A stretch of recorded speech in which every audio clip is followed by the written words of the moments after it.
બધાને જેસલમેર ફરવા લઈ જાઉં. જેસલમેરના માણસો હોય ને એ જલસા જ કરતા હોય. મહેનતુ બહુ હોય હો. અહીંયા કોક ફરવા આવ્યા હોય ને એમને બહુ સાચું.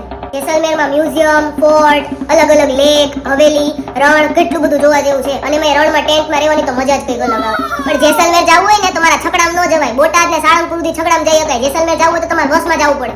અને જેસલમેર બસમાં તમે જઈને આવો ને તો 2 નાઈટ અને 3 દિવસમાં તો તમે બહુ મસ્ત બધું ફરી લેશો. અને એન્જોય ટુર્સ વાળા અમદાવાદથી, સુરતથી, વડોદરાથી, રાજકોટથી સિટી ટુ સિટી બસનું આયોજન કરે છે, જે તમને અમદાવાદથી પિકઅપ અને ડ્રોપ કરશે, રાજકોટથી એ કરશે, વડોદરાથી એ કરશે અને સુરતથી એ કરશે. તમે જે કામ ના હોય ને એ કામની બસમાં બેસી જાવ પહેલા. પછી બસ ફૂલ થઈ જાય મને ન કહેતા. પણ બસ ભલે મારી ન હોય, ગેરંટી મારી કે તમે એમાં ગયા તો મજા તમને 100% આવશે.